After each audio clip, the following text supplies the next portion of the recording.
I woke to the distinct and deeply unsettling sensation that my bunk had shrunk during the night. The maintenance quarters on the Ethelgard spire were never designed for comfort, let alone extra occupants. But this was different. It was warmer, heavier, and smelled faintly of ozone and wild jasmine, a scent that definitely did not belong in a room occupied by a man who spent 12 hours a day, elbow deep in coolant fluid. I lay perfectly still, eyes closed, performing the slow mental inventory of a man hoping reality would correct itself if given enough time. Oxygen levels were stable at 21%. The station hum was vibrating at a healthy 50 hertz through the bulkhead. Gravity was holding steady at 1 g. And then, a soft, rhythmic weight pressed against my chest, followed by another at my side. Two sets of lungs were breathing in the uneven, twitchy rhythm of children deep in sleep. I opened one eye, then the other. Two small figures were curled against me, their limbs tangled in my grease-stained blanket as if they had been grafted there by a welding torch. Their skin was a pale, translucent blue, glowing with a soft, bioluminescent pulse that flickered like dying embers in the low light of my quarters. Fine, silvery hair spread across my pillow, and their ears, long and tapered like delicate leaves, twitched once before settling against my shoulder. They were Astria children, not just any children, but the kind you only saw on high-definition ceremonial broadcasts or on the gold-plated currency I never seemed to have enough of. My first thought was that this was a total hard-burn hallucination brought on by 3 consecutive double shifts and a diet consisting entirely of nutrient-paced sliders. My second thought was that hallucinations usually did not drool on your uniform. The station alarms chose that exact moment to begin their distant, dignified wailing. It was the high alert chime, the one engineered to inspire maximum urgency without causing the aristocrats in the upper spire to spill their vintage nectar. I sighed, staring at the stained ceiling tiles. Of course they did. Somewhere beyond my reinforced door, the entire Ethelgard spire was probably sealing itself like a tomb. Guards were likely flooding the corridors, and high-level advisors were whispering about disasters into their crystalline communicators. I had heard the word lockdown enough times in my 32 years to know what it meant for everyone else. For me, it usually meant I was already 20 minutes late for my shift. It did not, until this moment, usually mean I was harboring missing royalty in my bed. One of the girls shifted, pressing her forehead against my collarbone. Her small fingers tightened in the fabric of my shirt with surprising strength. The other mumbled something unintelligible in the lyrical tongue of the High Astria and scooted closer, clearly offended by my personal concept of space. I froze, my arms hovering awkwardly in the air. I felt like a man holding a live thermal detonator with a faulty pin. If I moved wrong, I was fairly certain the Imperial Guard would turn my room into a smoking crater before I could say hello. "Okay," I whispered to the empty air. "Statistically speaking, Jackson, this is a new low for your career." I knew who they were. Everyone in the quadrant knew Vora and Leary, the daughters of Empress Kestrel. They were the crown jewels of the Empire, usually seen from a distance, surrounded by a phalanx of armored sentries and shimmering energy shields. Here, in the dim light of Sector 7G, they looked smaller than their hologram suggested. Less like cosmic deities and more like 2 tired kids who had decided a grumpy maintenance tech was the best mattress in the galaxy. Footsteps thundered past my door, the heavy rhythmic thud of magnetic boots that meant trouble. Voices barked clipped commands in the sharp metallic consonants of palace security. I calculated my options with the speed of a man who repaired failing fusion reactors for a living. Option 1, scream and hope they did not shoot first. Option 2, pretend to be dead and hope the girls did too. Option 3, accept that my life had quietly derailed sometime between midnight and dawn. The door panel chimed, a sharp, demanding sound that made my teeth ache. Both girls stirred instantly. Their eyes flew open, pupils wide and luminous, shimmering with a terrified violet light. They did not cry. They did not scream. They simply latched onto me with a desperate, crushing force, bearing their faces against my chest as if I were the only solid thing in a collapsing universe. I made a small, helpless sound in the back of my throat as the door slid open with a hiss of pressurized air. Armored guards filled the frame, their rifles raised, the blue glow of their targeting sensors sweeping the room like hungry ghosts. For a long moment, no one spoke. The only sound was the hum of their adaptive armor and the frantic, hummingbird heartbeats of the two girls clinging to my ribs. I raised one hand in a tentative, awkward wave. "Morning," I said, because my panic had clearly clocked out for the day and left me with nothing but bad timing. "I would offer you some calf, but I am fresh out of mugs." No one rushed forward. That, more than the weapons pointed very carefully away from the bed, told me just how badly things had gone off script. The guards stood like a wall of polished alloy, their breathing heavy behind their helmets. One of them slowly raised a hand, palm outward, a gesture usually reserved for calming a spooked animal or a malfunctioning robot. "Sir," the guard said, his voice distorted by a vocoder, "do not move." "I had not planned on it," I replied, trying to keep my voice from cracking. "I think they have unionized. My bunk is officially occupied territory." The joke landed like a lead weight in a vacuum, but it kept me from hyperventilating. The twins peeked out just long enough to confirm that the room was now full of strangers, then retreated back into the safety of my grease-stained shirt. I felt their long ears press against my neck, warm and trembling. On instinct, a muscle memory I did not know I possessed, I adjusted the blanket around them, tucking the frayed edges over their shivering shoulders. It was a small, ordinary motion, but it seemed to unsettle the guards more than if I had pulled a plasma pistol. They exchanged glances, their helmets tilting in silent communication. Somewhere down the corridor, the thunder of boots stopped, replaced by a sudden, heavy hush that spread like a ripple through the station. Advisors straightened their robes, guards snapped to attention. Even the alarm seemed to lower its volume out of respect as Empress Kestrel herself stepped into the doorway. She was taller than I remembered from the public broadcasts, her presence bending the geometry of the room around her without effort. She wore a robe of woven starlight that shimmered with every movement, her own bioluminescence a steady, intimidating gold. Her long ears were adorned with delicate silver chains that swayed as she stopped short, her eyes fixing on the scene before her. For a heartbeat, she said nothing. The twins felt her before they saw her. Their bodies went rigid, their skin pulsing with a rhythmic, anxious red light. "Mother," one of them whispered, the word barely audible over the hum of the station. Kestrel took a single step forward, her hand reaching out. Both girls whimpered and clutched me tighter, their small fingers digging into my skin. The Empress stopped. Her expression did not fracture, but something in her eyes did. An almost imperceptible crack in a surface honed by decades of absolute rule. I swallowed hard, the taste of recycled air dry in my mouth. "Your Majesty," I said, because apparently today was the day I greeted monarchs from my bed. "I can explain, or I can panic. I am fairly flexible on the matter."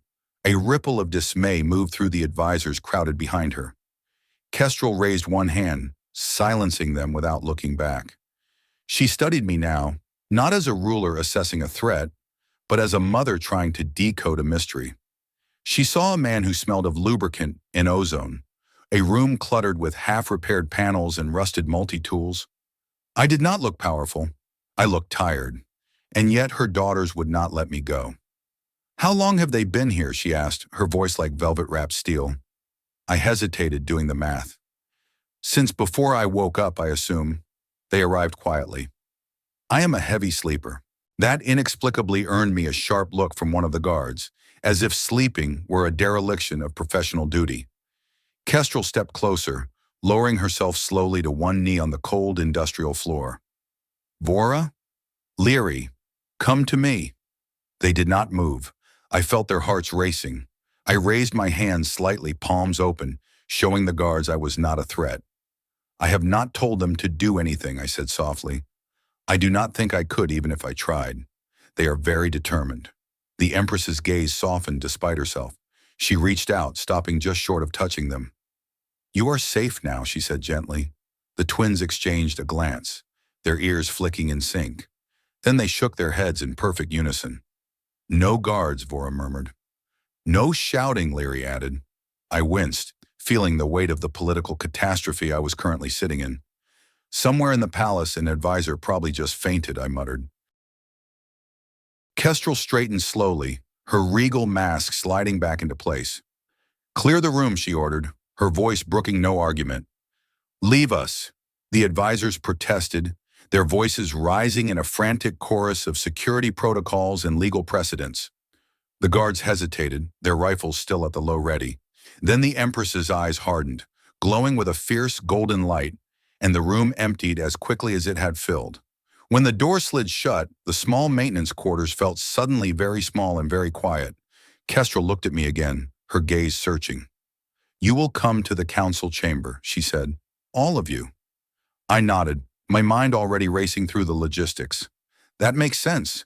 Should I stand, or is this a Carrie situation?" One of the twins yawned, unbothered by royal protocol or the fact that she was currently holding a commoner hostage. She promptly fell back asleep on my chest. "Well," I said, looking at the Empress, "I guess we are going with the Carrie option." The council chamber of Ethelgard had been designed to intimidate anyone with a pulse. I had fixed its climate regulators twice and hated the place for the exact same reason everyone else probably did. The room always felt like it was judging your soul. Vast curved walls rose in layered arcs of luminous alloy, embedded with shifting star maps that displayed the current position of the spire relative to a dozen allied systems. The ceiling was a transparent dome, beyond which the slow, indifferent drift of the void pressed close. I entered the chamber carrying both princesses. Not in my arms. I had tried that, and they had objected loudly with a coordination that was frankly impressive. Instead, one sat perched against my left side, her arms locked around my torso, while the other clung to my right shoulder like a determined, sleepy barnacle. A phalanx of guards followed at a respectful 5 meters, clearly uncertain whether their weapons would offend the children or the human more. Every conversation in the room died the moment I crossed the threshold. "This is cozy," I said to the silent air, glancing at the rows of stunned faces. "Very welcoming atmosphere. It really brings out my pores." No one laughed. That was fine. I had not expected them to. Humor, like oxygen in Sector 7, was apparently in short supply in the upper spire. Empress Kestrel took her place at the elevated seat, though she did not sit. She remained standing, her hands clasped behind her back, her long ears angled forward in a posture I recognized as alert restraint. Her gaze flicked between her daughters and the man they refused to release. "Begin the scans," she commanded.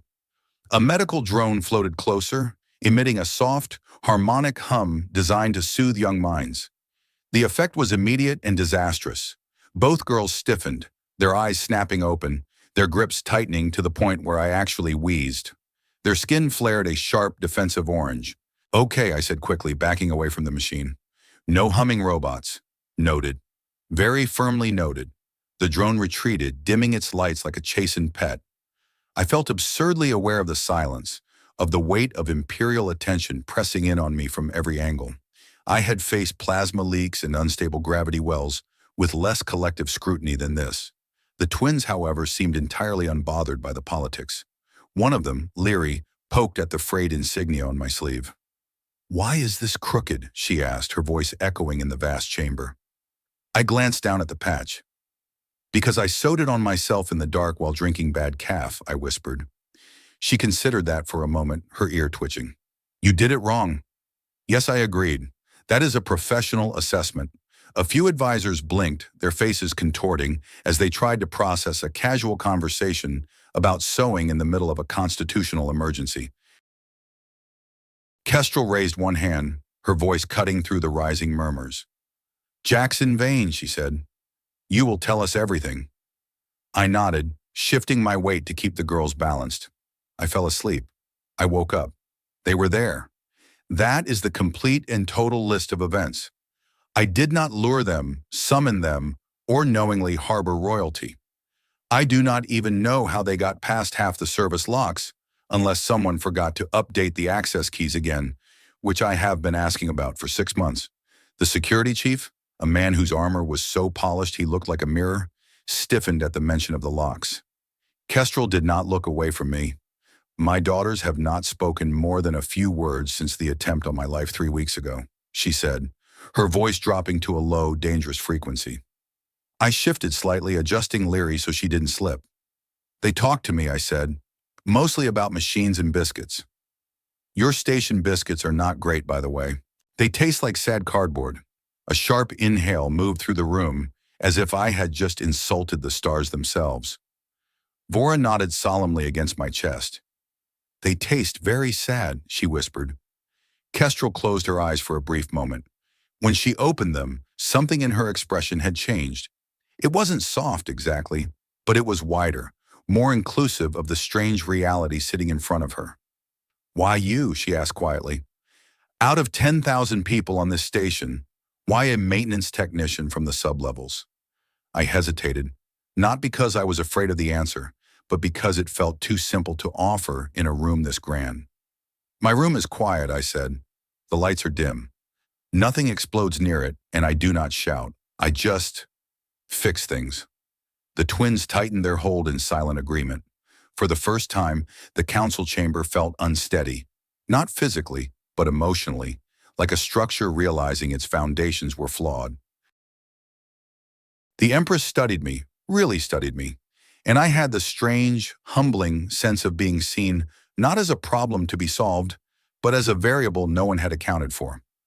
By the time I realized I had been reassigned, no one had technically said the word.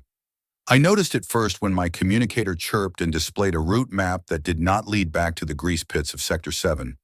Instead, it traced a polite, glowing line straight through the heart of the Royal Wing. I stared at it as I walked, the twins still attached to me like living proof that gravity was optional for royalty. This feels like the part where I am supposed to ask for permission, I muttered. You already belong to us, Leary said matter-of-factly, her ear pressed against my shoulder as she peered down the corridor. I stopped walking. Several guards stopped with me, their boots locking in unison. I am sorry, I said carefully. Could you repeat that? But maybe in a way that does not sound like I have been claimed as Imperial territory? Vora frowned, considering. You are ours because you are the safe man. I resumed walking, my heart doing a strange little stutter. That is better. Still concerning for my long-term career prospects, but better. The Royal Wing was quieter than the rest of the station, insulated not just from sound, but from the very concept of urgency. The walls here did not hum with the strain of overwork. The lighting adjusted gently as we passed, calibrated to biological comfort rather than industrial efficiency. I noticed details the architects likely never meant to matter. Vents positioned too high for small hands to reach. Panels sealed so flush, there was no easy grip point. Everything was beautiful, expensive, and completely inaccessible. No wonder they wandered, I thought. This place is a gilded cage with no handholds. We were led into a smaller chamber adjoining the council hall, a space filled with translucent screens and softly glowing holographic tables. Empress Kestrel was waiting inside. She was seated this time, though her posture was anything but relaxed. Advisors stood at a distance, whispering behind privacy fields that failed to muffle their disapproval as much as they thought. I stopped a respectful distance away, which the twins immediately corrected by dragging me closer to their mother. Kestrel looked down at them, her gaze weary. You are exhausting, she said quietly. The girls smiled, the first genuine smiles I had seen on their faces. I cleared my throat, feeling the need to re-establish some kind of professional boundary. For the record, Your Majesty, I have not encouraged this behavior. I do not even let junior engineers sit on my workbench. Kestrel's lips twitched, a ghost of a smile appearing for a fraction of a second. You have been escorted, scanned, and observed for 5 hours, she said. You have made no attempt to gain favor, demand a reward, or explain your actions beyond what was necessary. That is because I do not understand what is happening, I said. I find honesty saves a lot of time and even more breath. The Empress studied me again, the silence stretching long enough for a few political theories to ferment in the air. You will remain on this level, she said at last. I blinked. Permanently? Provisionally, she corrected, as a technical liaison. You will assist with specialized maintenance and remain available for what? I asked. Vora answered before her mother could. For sleeping. I rubbed my face with my free hand, the smell of grease still clinging to my skin. I knew I should have negotiated a better biscuit clause before I agreed to this. A murmur rippled through the advisors. One stepped forward, his voice tight with indignation. Your Majesty, this arrangement is highly irregular. The security implications of a civilian. Kestrel lifted one finger. The advisor stopped mid-sentence, like a machine abruptly powered down. My daughters have chosen, she said, her voice echoing with the weight of an imperial decree. I will not teach them that choosing safety leads only to punishment. I shifted my weight, suddenly very aware of the invisible line I had crossed. I do not want to interfere, I said softly, my sarcasm slipping for a moment. I am not important. I am just a guy who knows how to fix a leaky coolant line. The twins bristled. Leary crossed her arms, her skin glowing a stubborn shade of violet. You fix things, she asked. Yes, I said, surprised by my own smile. I do. Kestrel rose, moving closer. For the first time, she looked at me not as a ruler or a mother, but as someone evaluating a structure under extreme stress. Then you will help fix this, she said, not as a symbol, as yourself. Outside the chamber, the Ethelgard spire continued its endless orbit, its systems adjusting and its routines recalibrating. Somewhere deep in its framework, a small, unintended change was propagating outward. And I, Jackson Vane, maintenance technician and professional skeptic, realized I had just become the only constant in the most carefully controlled place in the galaxy. I looked at the two girls clinging to me, then at the Empress, then out at the stars.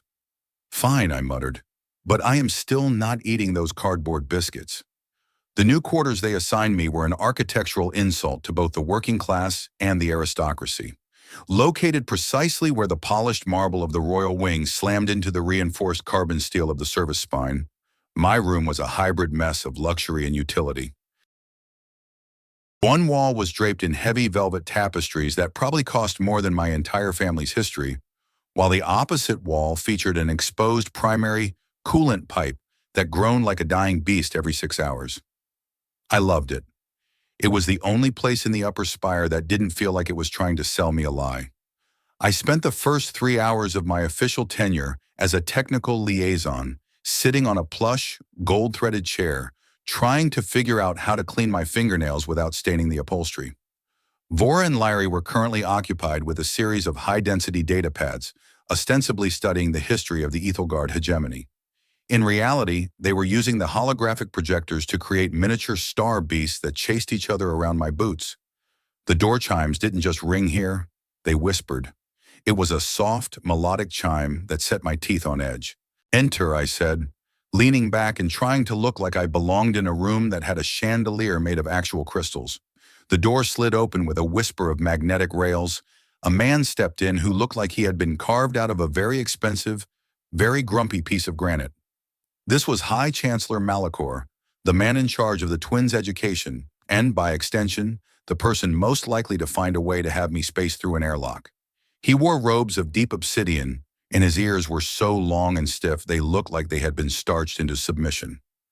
He didn't look at me. He looked at the princesses, who immediately extinguished their holographic beasts and sat up with a rigid, unnatural symmetry. Their skin, which had been a warm, pulsing blue while they were playing, turned a flat, dull gray. Your Highnesses, Malachor said, his voice a dry rasp that sounded like sandpaper on a circuit board. It is time for your afternoon session on imperial sovereignty. We are already behind schedule by 42 minutes. Leary looked at me. Her violet eyes were wide, pleading for a distraction. Vora just stared at her lap, her fingers twisting the fabric of her silk dress until the knuckles of her small hands turned white. I cleared my throat, the sound echoing loudly in the sterile silence.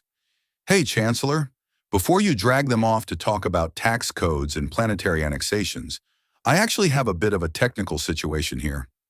Malachor finally turned his gaze toward me. It was like being stared at by a hungry raptor. You are the maintenance technician, he said, dragging the word technician out as if it were a synonym for sewage. Your presence here is a biological anomaly we are currently tolerating. It does not grant you the right to interrupt the education of the heirs. Right, I said, standing up and dusting off my trousers, except for the part where the Empress told me to ensure their environment is stable. And right now, the atmospheric sensors in the East study are reading a 3% spike in recycled CO2.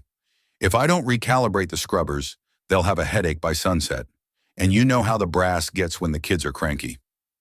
Malachor narrowed his eyes. The sensors on this level are triple redundant, Master Vane. They do not fail. Everything fails if you push it hard enough, I replied, stepping toward the girls. Besides, I need two assistants to hold the frequency stabilizers. Small hands are better for the delicate stuff. I didn't wait for him to agree. I just held out my hand. The twins didn't hesitate. They scrambled off their cushions and latched onto my sleeves like they were escaping a sinking ship. Malachor's face turned a shade of purple that was actually quite impressive for a man his age. This is highly irregular, he hissed. You are overstepping your station.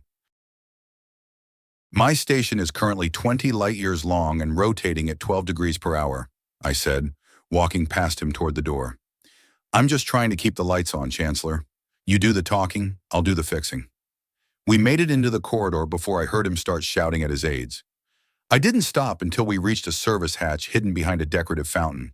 I punched in my bypass code, and the heavy door hissed open, revealing the glorious, messy, loud interior of the service spine. We sat down on a pile of discarded insulation pads, surrounded by the comforting thrum of the station's heart. The girl's skin slowly shifted back to that warm, luminescent blue. Is the air really broken? Vor asked, looking up at me with those huge, glowing eyes. Nah, I said, pulling a small, battered metal box from my belt. The air is fine, but that guy was sucking the soul out of the room, and I figured you two needed a breather. Leary reached out and touched the metal box. It was my pulse dampener, the little gadget I'd built to keep the noise of the reactors from rattling my brain during long shifts. What does this do? It makes things quiet, I said.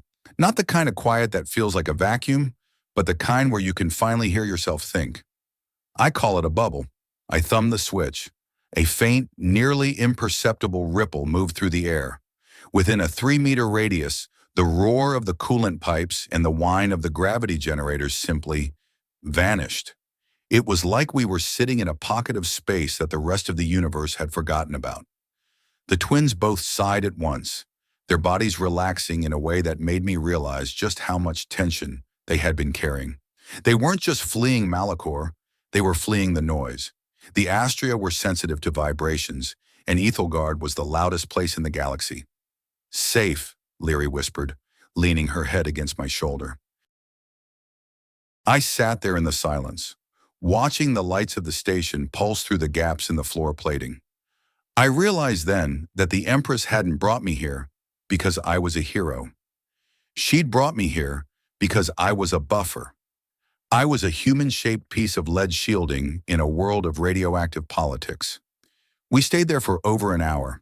I showed them how to splice a fiber optic cable without shorting the system, and they told me about the secret tunnels they'd found behind the throne room. They spoke about their mother with a mixture of awe and fear. She wasn't a person to them. She was a sun, bright, necessary, and far too hot to touch. As we walked back to the royal wing, Leary stopped and looked at a small, flickering light panel in the ceiling. Why is it doing that? She asked. It's just a faulty capacitor, I said. It happens when the power grid fluctuates. Can you fix it? I reached up, popped the panel, and gave the wiring a sharp, precise flick. The light stabilized, glowing a steady, clean white. Everything can be fixed if you know where the break is, I said. Leary took my hand, her fingers small and warm against my calloused palm. I want to learn how to fix things, Jackson. I don't want to just be the thing that gets broken. The weight of that statement hit me harder than a decompression wave. I realized then that my job wasn't just to watch them sleep. I was going to have to teach them how to survive the very world they were born to rule. I looked at the little girl, her skin shimmering with a newfound resolve, and I knew my quiet life in the sub-levels was officially over. I was a grease monkey in a palace of glass, and if I wasn't careful, we were all going to end up as shards. The transition from the clatter to the silent was not a smooth one. In the sub-levels, if you didn't like someone, you told them to go suck a vacuum and maybe threw a wrench at their head. Up here, everyone smiled while they were trying to find a place to stick the knife. 4 days into my new role, I was beginning to realize that the Empress's wing was a battlefield where the only weapons were whispers and etiquette. The girls, however, had decided that I was their personal playground.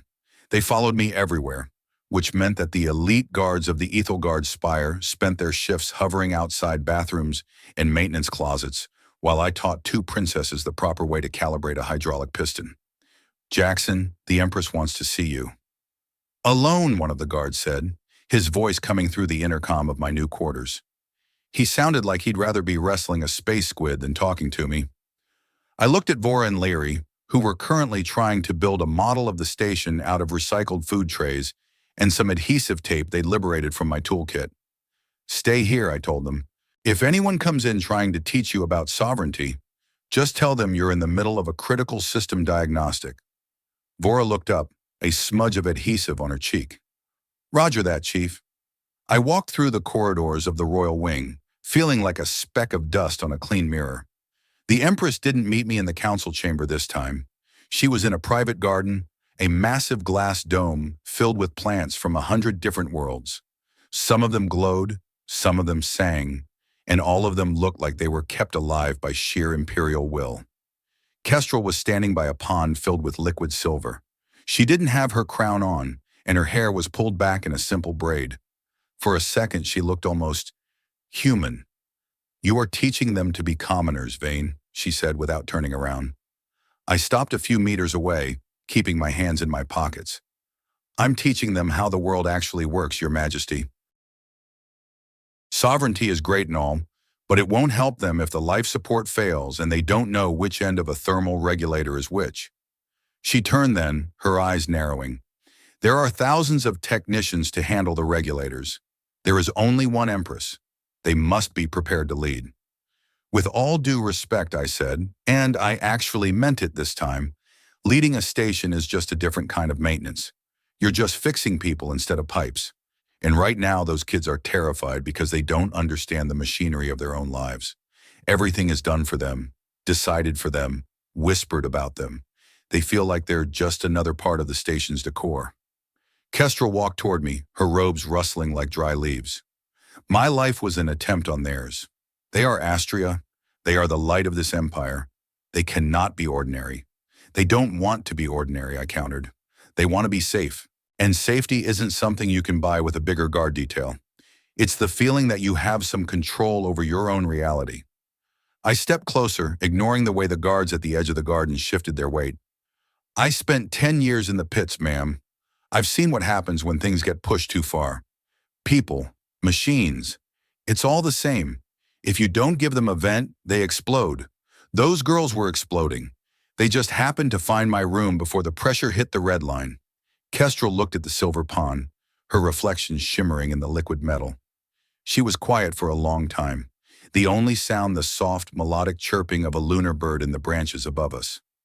"They sleep now," she said, her voice so low I almost missed it. "Since you arrived, they don't have the night terrors. The physicians said it was impossible. They said the trauma was too deep." "It's the pulse dampener," I said, patting the box on my belt. "It cuts the static. But it's also the fact that I don't want anything from them. Every person they meet is trying to win a favor, secure a promotion, or influence the future of the throne. To me, they're just two kids who are surprisingly bad at sewing." The Empress looked at me then, and for the first time I saw a flicker of something that wasn't command. It was envy. "You're a very strange man, Jackson Vane." "I'm just a guy with a toolkit," I said. The peace of the garden was shattered by a sudden, jarring vibration that rattled the glass dome. It wasn't an explosion, but it was close. A deep, resonant thud that felt like the station had just hit a wall of solid rock. Kestrel was moving before the sound even died away. Her communicator flared to life on her wrist. "Report! Imperial Command here," a voice crackled through. "We've had a primary stabilizer failure in Sector 12. The spire is tilting 3 degrees off axis. We're losing gravitational containment in the lower decks." I didn't wait for Kestrel to give an order. "That's my sector," I growled. "Sector 12 is where the main gyros are. If they're failing, it's not a malfunction. Those things are built to survive a supernova." I started running toward the exit. "Jackson!" Kestrel shouted. "Where are you going?" "To fix your station," I yelled back over my shoulder, "and to make sure my room doesn't end up on the other side of the galaxy." I didn't go to the lifts. They'd be jammed with panicked staff. I dove into the nearest service chute, sliding down the maintenance rungs with a speed that would have made my old instructor proud. My hands burned as I gripped the metal, the smell of ozone and friction filling my lungs. I reached Sector 12 in 4 minutes.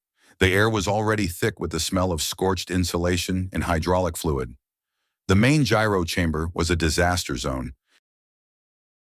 Heavy blast doors were buckled, and the massive, 3-story tall rings of the stabilizer were spinning with a screaming, wobbling lurch that threatened to tear the deck apart.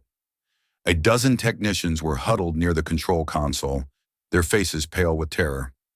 One of them was Malacor's top security architect, a man named Harlan who looked like he'd never seen a drop of oil in his life. "Get away from that," I shouted, shoving my way through. "You're trying to override the emergency locks. If you do that, the whole ring will decouple and slice this station in half." "Vane," Harlan gasped, his eyes bulging. "This is a secure area. You have no authority here." "I have a wrench, Harlan. That's all the authority I need." I grabbed a heavy-duty multi-tool from a nearby rack and vaulted over the railing, landing on the vibrating platform of the primary ring. The heat was intense, radiating off the spinning metal like a furnace. I could see the problem immediately. Someone had jammed a high-tensile carbon rod into the magnetic bearings. It wasn't a failure. It was sabotage. I looked up and saw 2 figures standing on the observation catwalk above. They weren't technicians. They were wearing the robes of the High Council. "Hey!" I yelled, but my voice was swallowed by the roar of the machinery. I didn't have time to play detective. I had to get that rod out before the magnetic field collapsed. I wedged my tool into the gap, bracing my feet against the trembling floor. My muscles screamed as I pulled, the vibration traveling through my bones until my vision started to blur. "Come on, you piece of junk," I snarled. "Work with me." A sudden weight hit my side. I looked down and nearly dropped the tool. Vora and Leary were there, their small hands gripping the handle of the wrench, their skin glowing a bright, fierce violet. "What are you doing here?" I roared. "Get out! We fix it!" Leary shouted back, her hair whipping in the turbulent air. "Together!" I didn't have the breath to argue. I just adjusted my grip, and with the combined weight of the 3 of us, we gave one final, desperate heave. The carbon rod snapped, the pieces flying off into the darkness, and the stabilizer ring gave a long, shuddering groan as the magnets finally caught and smoothed the rotation. The screaming noise died down to a low, healthy hum. The station stopped tilting. I collapsed onto the platform, my lungs burning, my heart hammering against my ribs. The girls were huddled against me, their glow fading back to a soft blue. We sat there in the silence of the chamber, surrounded by the smell of burnt metal and victory. Empress Kestrel arrived moments later, flanked by a squad of guards. She looked at the smoldering machinery, then at the 2 princesses sitting on the floor with a grease-covered maintenance tech. She didn't look at the council members on the catwalk. They were already being detained by the guards. She looked at us. "I told you," I panted, wiping a streak of black oil from my forehead. "Everything can be fixed if you know where the break is." Leary looked up at her mother, her face smudged with soot but her eyes shining with a pride that no sovereignty lesson could ever provide. "We fixed it, Mother," she said. "Jackson showed us how." The Empress didn't say a word. She simply walked forward, knelt in the oil and the dust, and pulled all 3 of us into a hug. It was the most irregular thing I had ever seen on the Ethelgard spire. And as I sat there, caught between an Empress and 2 future queens, I realized that I hadn't just fixed a stabilizer. I had finally found a circuit that wasn't broken. The aftermath of the sabotage was not the heroic parade the Holovids usually promised. There were no medals, no cheering crowds from the upper spire, and certainly no peaceful afternoon naps. Instead, there was a relentless, grinding silence that felt heavier than a gravitational surge. The High Council had been gutted, with 6 of its prime members currently cooling their heels in the high-security brig, but the vacuum they left behind was being filled by a different kind of poison. Suspicion. I sat in my new office, which was really just a repurposed sensor array room that smelled of ancient ozone and expensive floor wax, watching a holographic readout of the station's structural integrity. The sabotage had been sloppy but effective. Whoever had jammed that carbon rod into the stabilizer knew exactly where the stress points were. They hadn't just been trying to tip the station, They'd been trying to fracture the core. "Jackson, you are staring at that data again," Leary said, her voice floating up from beneath my primary desk. Her skin was a soft, contented lavender, a color I had learned meant she was feeling safe but curious. "I am checking the tolerances, kid," I muttered, rubbing my eyes. "If the resonance frequency isn't dialed in to exactly 0.05 hertz, the whole royal wing will start vibrating like a loose fender on a scrap hauler."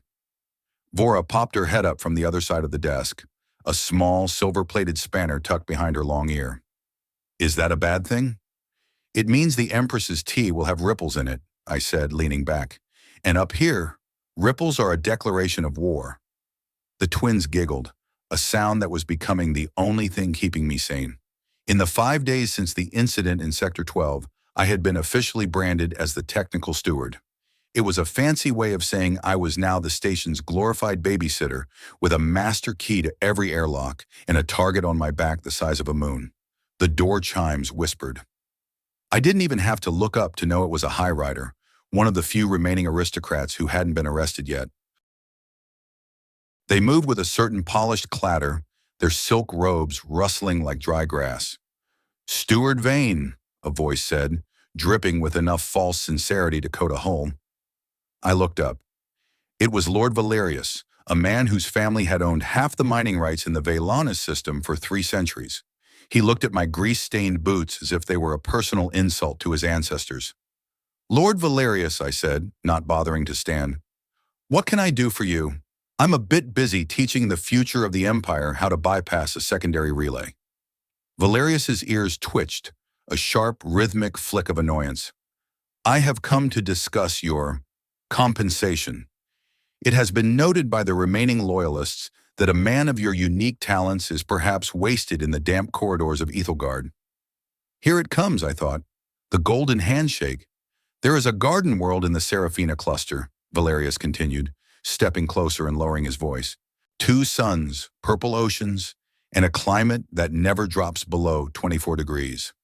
A villa has been prepared. A lifetime of credits, enough to buy a small moon, has been deposited into a ghost account. All we require is your resignation and your quiet departure." I looked at the twins. They had gone quiet, their skin fading to a dull, anxious gray. They knew exactly what was being discussed. In their world, people were traded like commodities, and I was currently the hottest asset on the market. "2 suns, huh?" I asked, tapping my chin. "That's a lot of solar radiation. I'd have to recalibrate my skin suit every 4 hours." "Sounds like a lot of work." Valerius didn't blink. "It is a paradise, Vane. Far away from the noise, the threats, and the complications of the spire. Think of your future." I looked back at the holographic readout. Then I looked at Vora, who was clutching her silver spanner so hard her knuckles were white. "I like the noise," I said, my voice turning hard. "And I've never been much for purple oceans. They remind me too much of coolant leaks." The Lord's expression turned from polished to predatory in less than a second. "You are a maintenance tech, Vane. Do not confuse a temporary favor with permanent belonging. You are a ghost in this machine. Eventually, the machine will cycle its air." I stood up then, the movement slow and deliberate. My shadow fell across his expensive robes. "Maybe," I said, "but I'm the guy who knows how to jam the valves. Tell whoever sent you that I'm staying right where I am. I've still got a door in Sector 7 that won't close right, and I'm a man who likes to finish a job." Valerius sneered, a sharp, ugly sound. "You are a fool. You are choosing a cage." "No," I replied. "I'm choosing a family. Now, if you don't mind, you're standing in my light, and these 2 have a reactor core to study."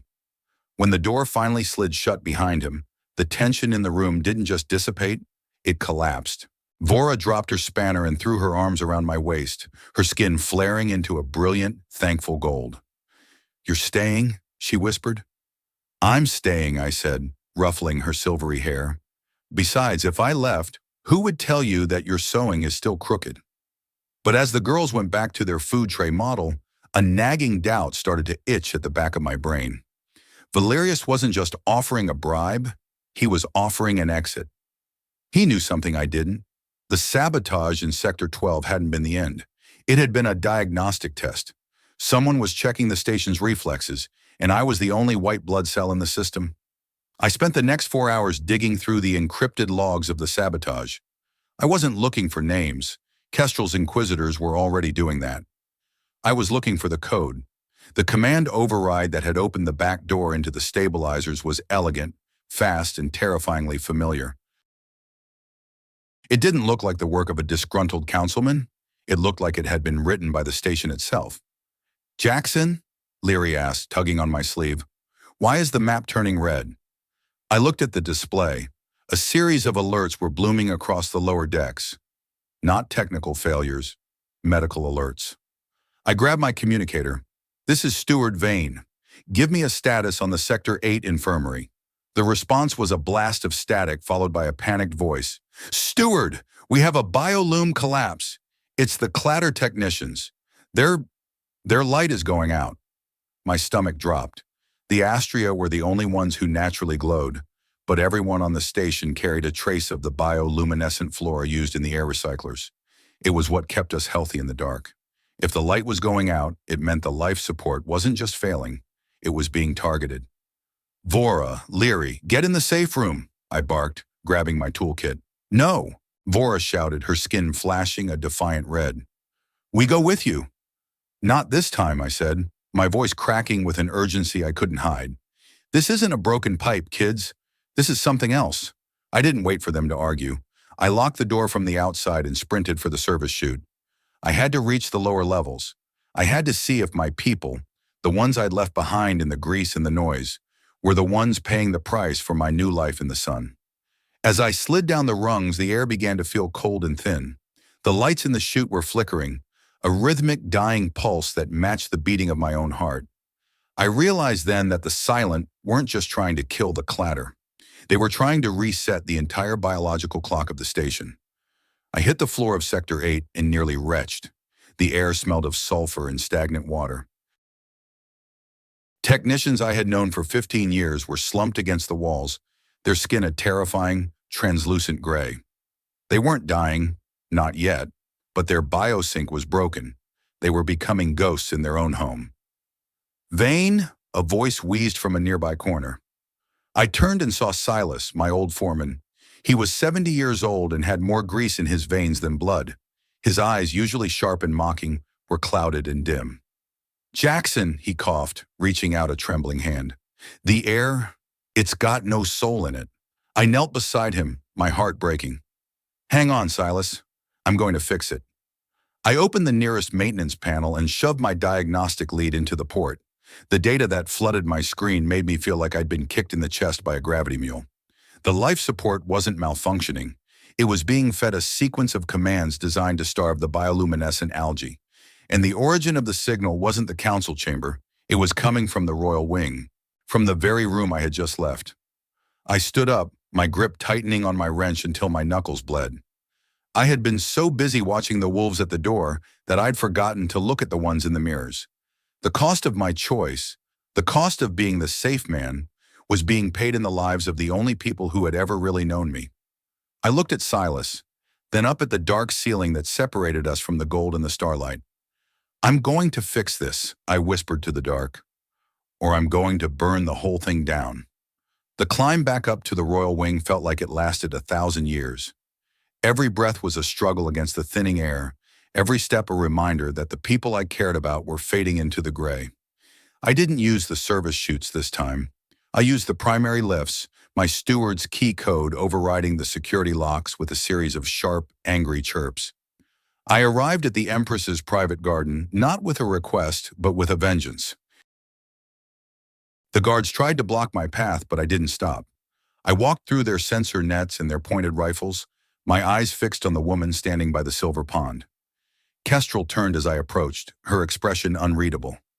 "Jackson," she said, her voice cool and distant. "You look like you have been crawling through the guts of a freighter."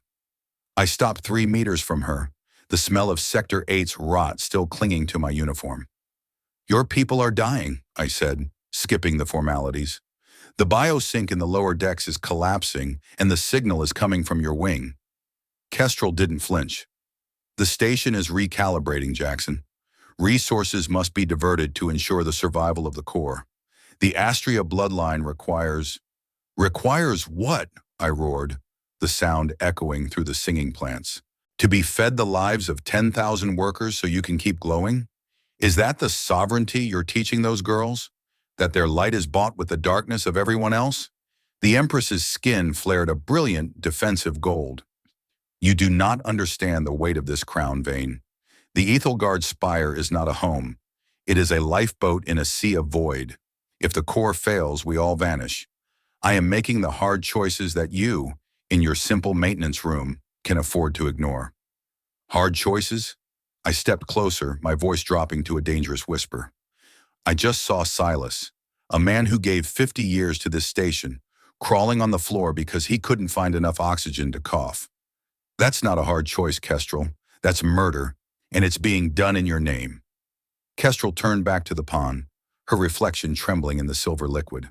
For a moment she looked small. Not a sun, but a flickering candle. It is not my choice, she whispered. I froze. What? The High Council... They didn't just want power, she said, her voice trembling. They wanted the girls. Vora and Larry are not just my daughters, Jackson. They are the result of 3 centuries of genetic engineering. Their blood is the only thing that can stabilize the new quantum pulse engine. The Council didn't sabotage the station to kill them. They sabotaged it to force me to activate the engine. My brain felt like it was trying to process 1,000 lines of corrupted code at once. You're telling me those kids are... batteries? They are the key, Kestrel said, finally looking at me. Their bioluminescence is the bridge between human intent and quantum reality. But to activate it, the station must be purged of all competing biosignals. The clatter, the workers, their presence creates too much interference.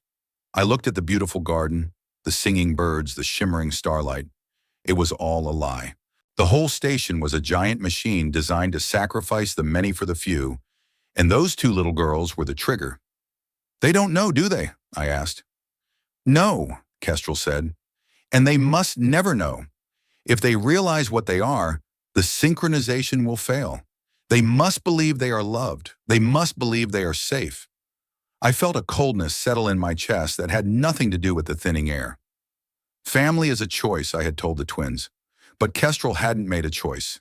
She had made a blueprint. The humanistic theme I had clung to, the idea that we could build something real in this hollow place, felt like it was shattering. I looked at the Empress and didn't see a mother. I saw an architect who had lost her way in her own design. Where are they? I asked. They are with the physicians, Kestrel said. The synchronization process has already begun. I didn't say another word. I turned and ran, not toward the medbay, but toward my office. If the station was a machine, it had a manual. And if I was the ghost in that machine, it was time to start haunting. I burst into my office and saw the food tray model of the station sitting on the floor. It was crooked, held together by tape and hope. I kicked it aside, my heart heavy with a guilt I couldn't escape. I had taught them how to fix things, but I hadn't taught them how to stay whole in a world that wanted to use them. I dove into the subroutines of the quantum pulse engine.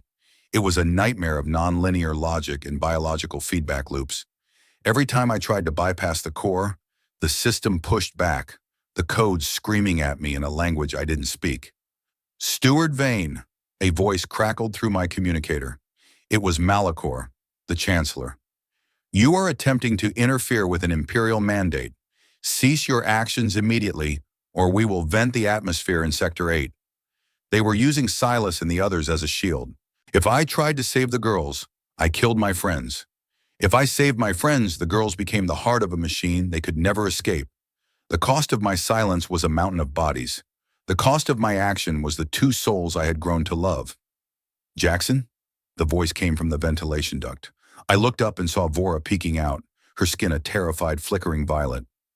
We escaped, she whispered. The doctors, they had big needles. They said we had to go to the heart. I pulled her out of the duct, followed by Leary. They were trembling, their bioluminescence erratic and dim. They looked at me, their safe man, and for the first time, I didn't know if I could keep the promise. Is it broken? Leary asked, pointing to the red alerts on my screen. Can you fix it, Jackson? I looked at their innocent faces, then at the data that showed Silas was down to his last 10 minutes of oxygen. I looked at the wrench in my hand, the tool that was supposed to solve everything. I can fix it, I said, my voice thick with a lie that tasted like ash. But I need you to do something very brave. What? Vora asked. I need you to give me your light, I said. Just for a minute. We're going to build a different kind of bubble. I grabbed the pulse dampener from my belt and started rewiring it. I wasn't going to stabilize the engine. I was going to broadcast the girl's signal across the entire station. Not as a power source, but as a signature. I was going to use their data to trick the life support into thinking the workers were part of the royal bloodline. It was a long shot, a 1 in 1,000 gigahertz chance. If it failed, I would burn out the girls' bioluminescence forever. They would be ordinary, they would be gray, and they would be safe from the engine. Do it, Leary said, stepping forward. We don't want to be batteries. We want to be yours. The choice was made. Not by an empress, not by a council, but by two kids who had decided that being a family was worth losing their starlight. I thumbed the switch. A wave of violet energy erupted from the pulse dampener, surging through the office and into the station's grid. I watched the readouts.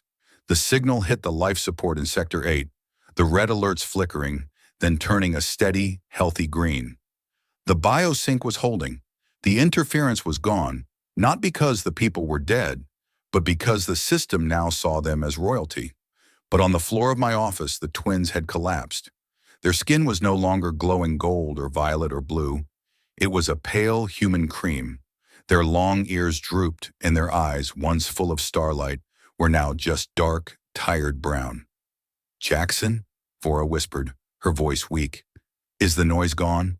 I knelt beside them, the tears finally coming. Yeah, I said, pulling them into my arms. The noise is gone, kid. It's finally quiet. The door burst open, and Kestrel stood there, her face a mask of horror. What have you done? She gasped. Their light. It's gone. The engine is dead. I looked up at her, my arms wrapped around the two most important people in the galaxy. No, I said. The engine is just a pile of scrap now. But your daughters? They're finally home. The Empress looked at the two girls, then at me, the ghost she had tried to control. She saw the cost of her sovereignty and the value of my grease-stained hands. And for the first time in 300 years, the light on the Ethelgard spire didn't come from the walls or the blood. It came from the three of us, sitting in the dark, choosing each other in the silence. The silence that followed the loss of the princess's light was more terrifying than any alarm I had ever heard. In the weeks that followed, the Ethelgard spire transformed from a gilded palace into a high-pressure cooker. Without the bioluminescent pulse of the Astria airs to synchronize the station's aesthetic, the atmosphere turned cold and sterile. The upper spire elites, the ones we called the High Riders, were losing their minds. They didn't just see the twins as children anymore. They saw them as broken hardware, as two beautiful lamps that had finally flickered out. I sat in the corner of the royal nursery, which had become my unofficial headquarters. The room was no longer bathed in that ethereal violet glow. It was lit by standard-issue industrial lamps I'd scavenged from a storage locker in Sector 5. They were bright, harsh, and honest. Vora and Larry were sitting on the floor, surrounded by 36 different types of planetary soil. They were no longer glowing, their skin a steady, healthy human cream, but their curiosity was burning hotter than ever. Is it supposed to feel this heavy? Vora asked, poking a pile of red Martian dust. Everything feels solid now. Like the floor is pushing back harder. That is just gravity, kid, I said, leaning back in my chair and checking the charge on my multi-tool. You are just feeling it for the first time without the genetic dampeners. Welcome to the real world. It is heavy, it is dirty, and it does not give a damn about your title. Leary looked up at me, her brown eyes, real, human brown now, searching mine. I like it better this way. I can feel the warmth of your hand when you touch my shoulder. Before it was just light. I didn't have an answer for that. I just felt a lump in my throat that I couldn't swallow. I had stripped them of their divinity to save their souls, and while I knew it was the right choice, the political fallout was a different kind of monster. The door didn't whisper this time. It hissed open with a violent snap, and Lord Valerius marched in, followed by two members of the High Physicians Guild. They didn't look at the girls. They looked at the girl's skin as if it were a faulty hull plate. "Steward Vane," Valerius barked, his voice sounding like a rusted gear train. "The Empress is currently being pressured by the remnant of the High Council. There are rumors, dangerous rumors, that you have intentionally sabotaged the Imperial bloodline." I stood up, the movement slow and deliberate. "I am a maintenance man, Valerius. I don't sabotage bloodlines. I fix systems. The system was killing these kids, so I rerouted the power. If you have a problem with that, take it up with the person who holds the keys to the airlocks." The lead physician, a man whose ears were so heavily modified they looked like silver antennas, stepped forward with a scanner. "We must run a full genetic diagnostic. If the bioluminescent markers are truly gone, they are no longer fit for the throne. The Ethelgard hegemony cannot be ruled by flat lines." I felt a surge of cold fury. I stepped between the physician and the girls, my hand resting on the heavy wrench at my belt. "They are children, you scag, not prototypes. And if you point that scanner at them one more time, I'm going to show you how a technician handles a faulty sensor." Valerius sneered, his face contorting into something truly ugly. "You are protecting husks, Vane. Without the light, they are nothing. They are just two more mouths to feed in a station that is currently running on 40% power. The Council is calling for an immediate abdication of the Empress and the transfer of the heirs to the research labs. They think they can jumpstart the engine by extracting what remains." My vision went red at the edges. "Extracting? You mean killing them?" "It is a matter of station survival," Valerius said, his voice turning oily. "The people in the clatter are already rioting. They want their light back. They want the station to feel alive again. You gave them a choice, Vane, but you didn't tell them the cost." I looked at the twins. They were huddled together, their eyes wide with a fear I had tried so hard to erase. They understood everything. They were being discarded by the very world they were supposed to inherit, all because they weren't shiny enough anymore. I stepped toward Valerius, my voice dropping to a growl that sounded like a grinding bearing. "You want to talk about survival? I've survived 12-hour shifts in the reactor pits. I've survived plasma leaks that turn my friends into ash. And I've survived long enough to know when a man is talking out of his exhaust port." I grabbed the Lord by the front of his expensive silk robes, pulling him close until he could smell the grease on my breath. "Listen to me, you high-riding piece of scrap. Those girls are the only real thing on this entire spinning junk heap. You and your council are so obsessed with the starlight that you've forgotten what it's like to be human. Well, guess what? The starlight is gone. And if you try to touch them, if you even think about sending your labs rats after them, I will vent the oxygen in the High Council chamber while you are all having your morning nectar. Do you hear me? I will flatline this entire station before I let you touch them." Valerius went pale, his eyes darting to the guards at the door. But the guards didn't move. They were Sector 7 boys, men who had seen me fix their heaters and their air scrubbers for a decade. They weren't going to move against the safe man. "Get out," I whispered, shoving him toward the door. "And tell the council that the steward is on the warpath." When the room was empty again, the silence felt different. It was heavy with the weight of an impending storm. I turned back to the girls, my hands shaking. "Jackson," Vora asked, her voice trembling, "are we broken?" I knelt down, pulling them both into a hug that I hoped was strong enough to hold back the entire galaxy. "No," I said, my voice cracking. "You are not broken. You are finally whole. And I'm going to get you out of here." But as I looked at the dark windows of the nursery, I knew the Silent weren't going to let their batteries go that easily. The station was changing, the gears were shifting, and for the first time in 32 years, I realized that fixing a door was easy. Fixing a world was going to take a lot more than a wrench. The attack came at 2300 hours, exactly when the station's power cycle was at its lowest. I was in the middle of teaching Leary how to bypass a magnetic lock when the overhead lights didn't just flicker, they turned blood red. "That is a sector lockdown," I muttered, grabbing my tactical gear.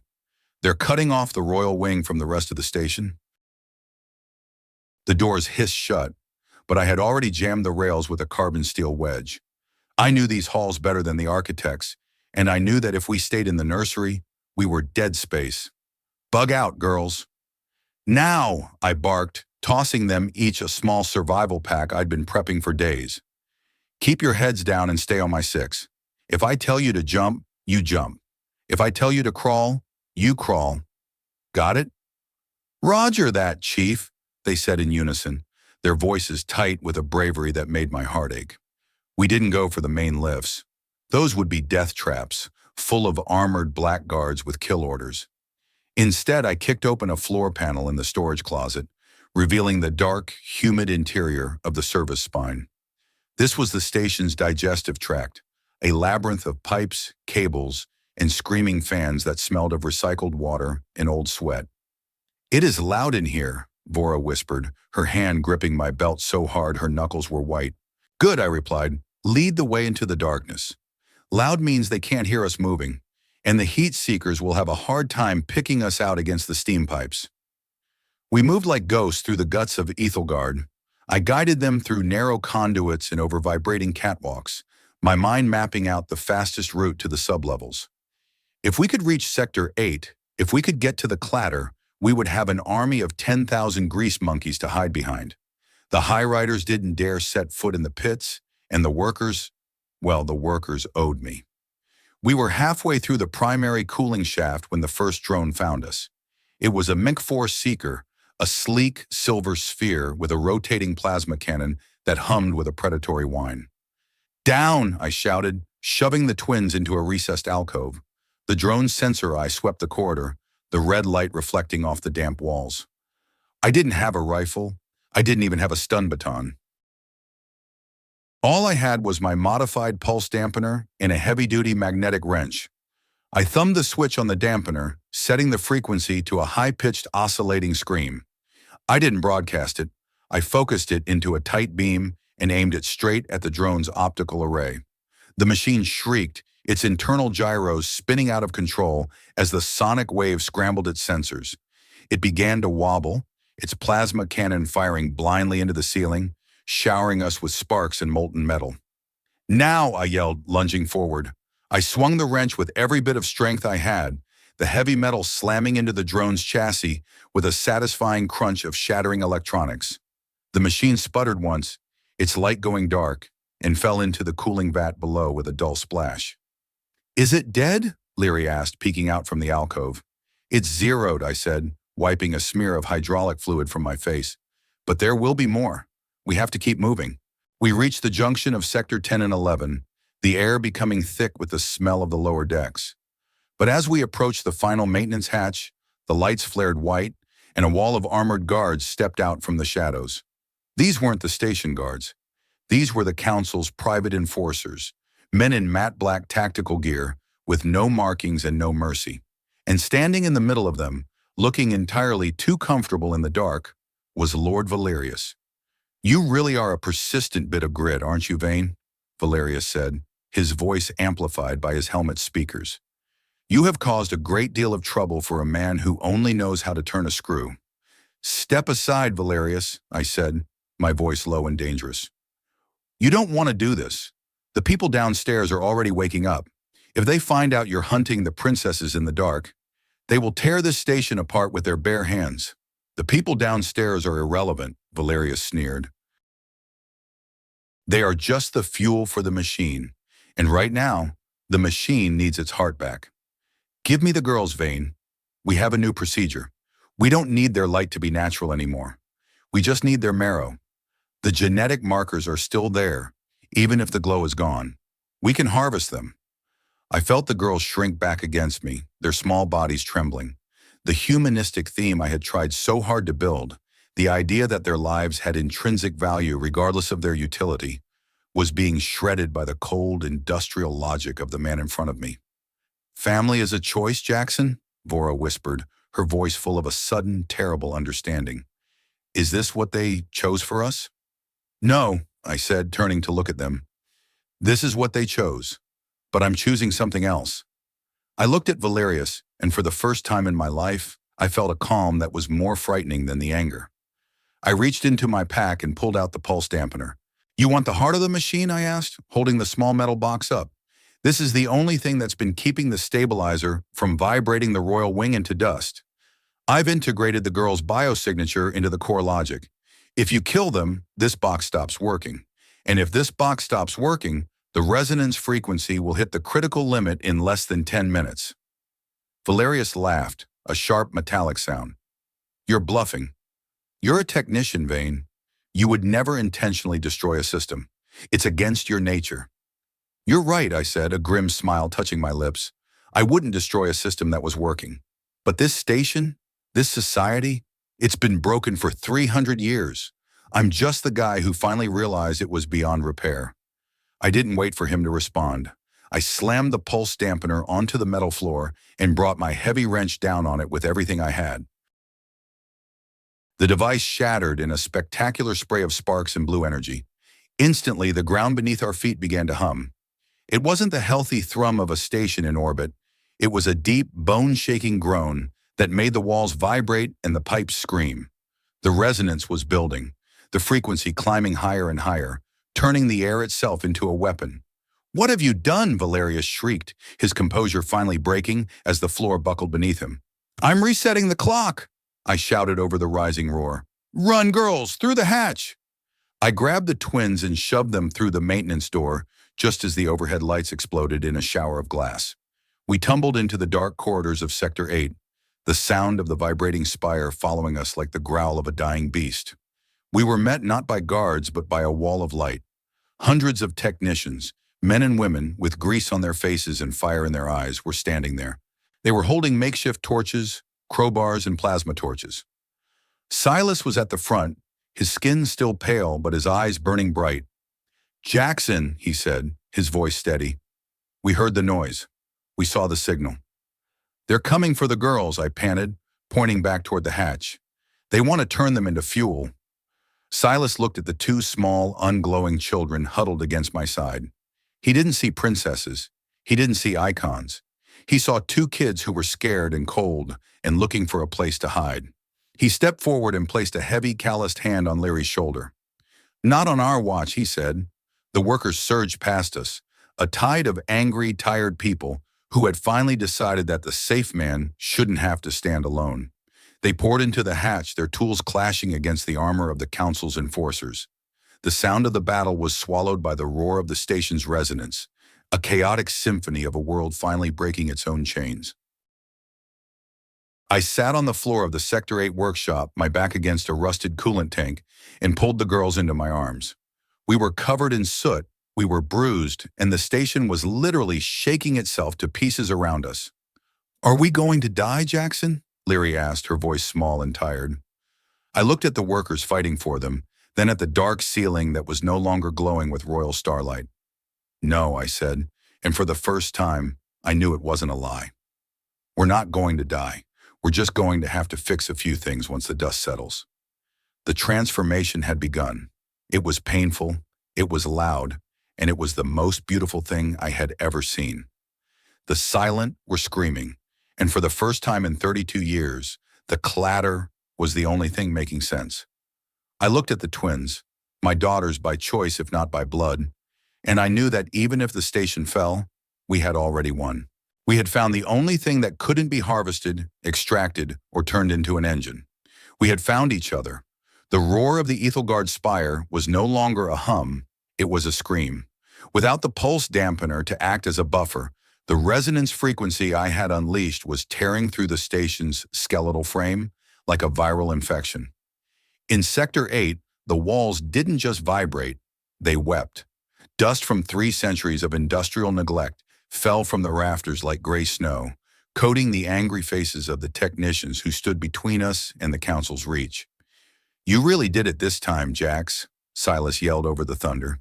He was leaning against a massive steam pipe to stay upright, his grip on a heavy plasma cutter tightening as the deck buckled beneath us. "You didn't just pop a fuse. You're shaking the teeth out of the high riders' mouths." I looked at the twins who were huddled behind a crate of rusted hydraulic fluid. They weren't glowing.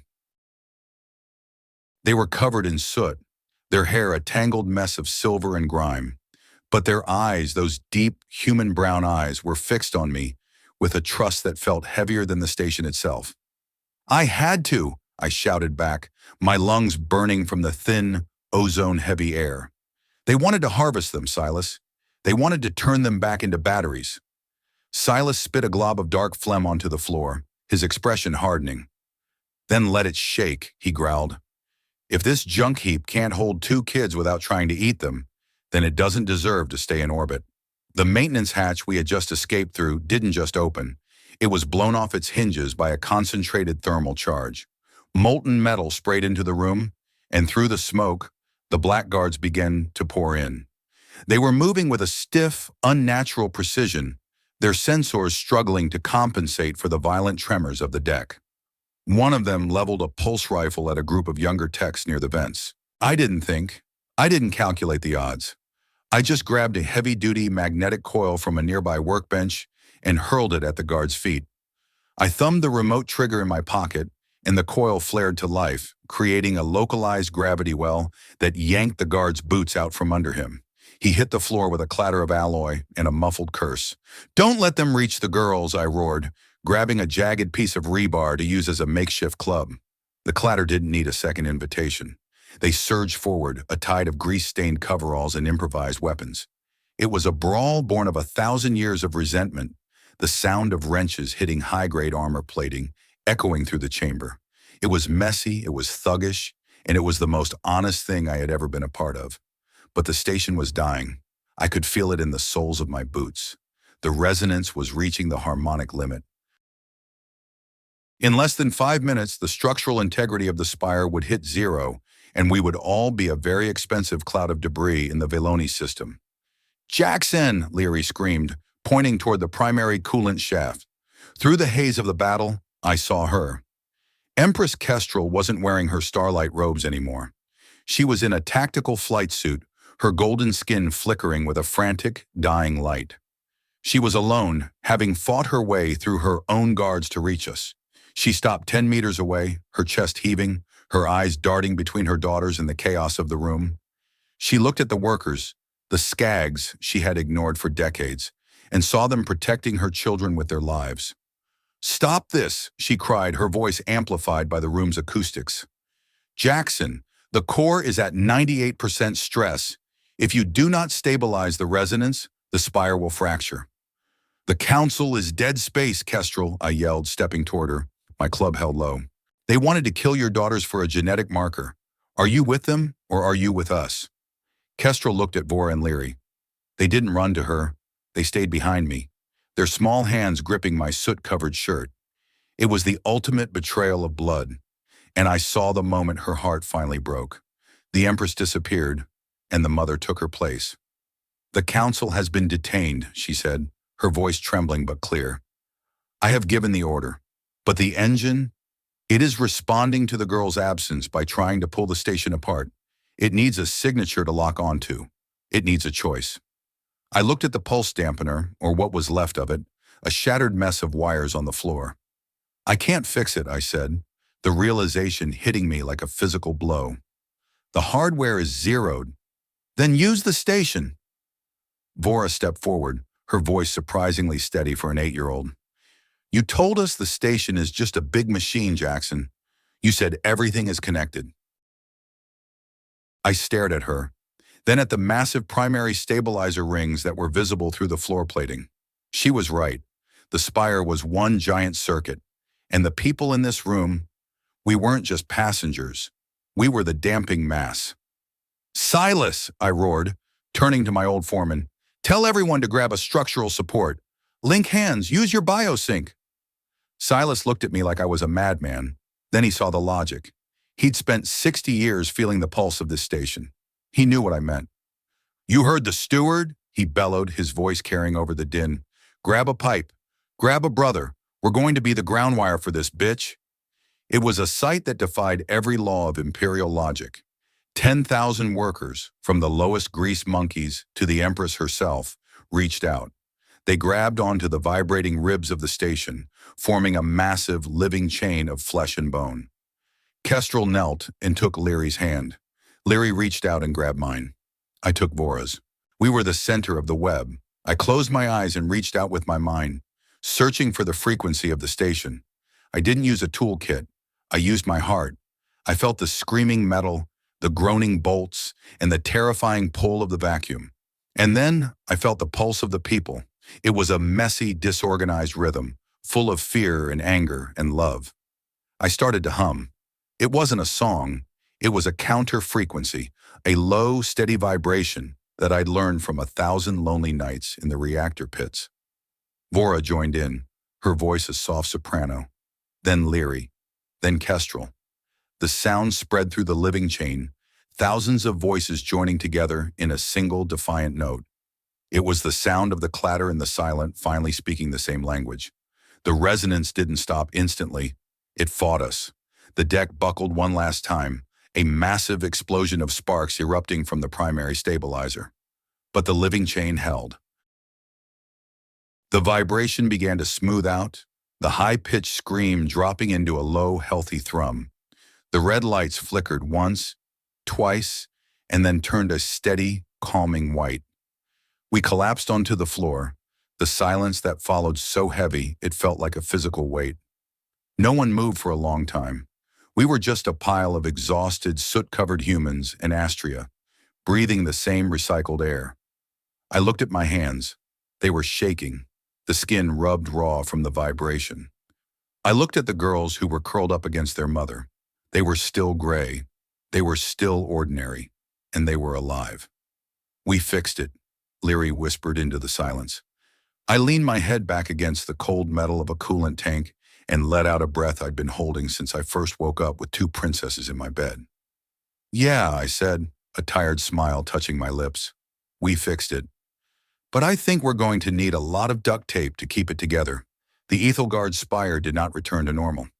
Normal was a lie we had lived in for 300 years, a lie made of starlight and silence. The new reality was louder, messier, and infinitely more vibrant. 6 months had passed since the Great Resonance. The council was gone, replaced by a coalition of the clatter and the silent. The royal wing no longer had guards at every door, and the service chutes were now officially recognized as public thoroughfares. The station still hummed, but it was a harmonic hum, a collective vibration of a world that had finally found its balance. I was back in my old workshop in Sector 7, though it had been expanded to include a small classroom and a garden that actually grew things you could eat. I was currently elbow-deep in the guts of a faulty atmospheric scrubber when the door hissed open. "Steward Vane," a voice chirped. I slid out from under the machinery, wiping a streak of black grease from my forehead. Vora and Leary stood there, wearing miniature maintenance coveralls that I'd specially ordered. They were 9 years old now, their skin a permanent, healthy human cream. They didn't glow, but they carried themselves with a confidence that made the old high riders look like shadows.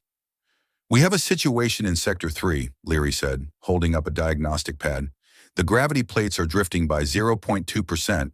It is making the diplomats feel lightheaded." I stood up, cracking my back. "Well, we can't have the diplomats floating away, can we? They're already full of enough hot air."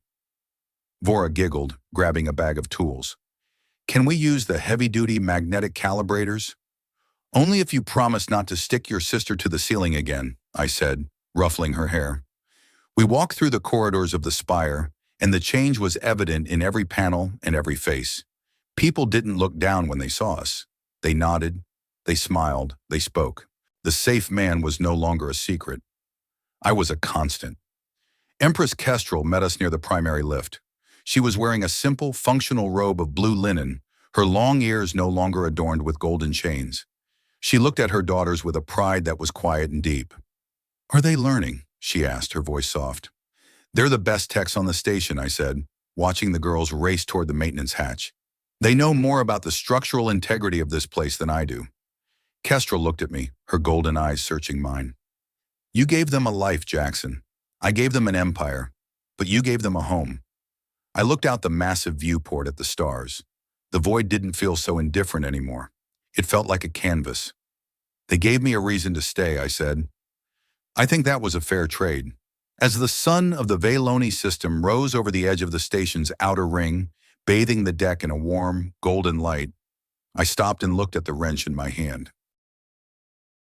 It was the same tool I'd used to break the world, and the same one I'd used to build a new one. I spent 32 years believing that safety was something you built out of carbon steel and encrypted code. I thought if I stayed invisible, if I kept my head down and my tools sharp, the universe would leave me alone. I was a circuit rat, a man who understood the logic of machines but feared the unpredictability of people. I used to look at the Ethelgard spire and see a massive cold clockwork that just needed to be wound up every morning. I was wrong. I was so damn wrong. Safety isn't a structure. It is a choice we make every single day. It is the decision to reach out when someone is falling, even if it means getting your hands dirty. It is the courage to be ordinary in a world that demands you be a god or a cog. I realized that those two little girls didn't come to my room because I was a hero. They came because I was the only person who didn't want anything from them except their presence. In the end, I didn't fix the station. We fixed each other. We learned that a home isn't a place with a lock on the door. It is the place where you don't have to hide your light or your lack of it. I'm still a guy with a toolkit and grease under my fingernails, but I'm not hiding anymore. I'm standing right here, in the noise and the clatter, and for the first time in my life, I can finally hear the music. I spent my whole life skulking in the shadows of a giant machine, thinking I was just another spare part until two children showed me I was a person. It makes me wonder about your world, far away from the spire. In a universe that often treats you like a number, a consumer, or just another cog in the works, who are the people who make you feel like you truly belong? Who are the ones you would choose to stay for, even when it would be easier to just disappear into the dark? I adjusted the frayed blanket over the girls' shoulders as they fell asleep in the corner of the workshop, their breathing slow and even. I picked up my favorite wrench, felt the familiar weight of it, and realized that for the first time I wasn't just fixing a machine, I was tending a garden. I walked over to the light switch, turned it to a soft, warm amber, and finally went to sleep.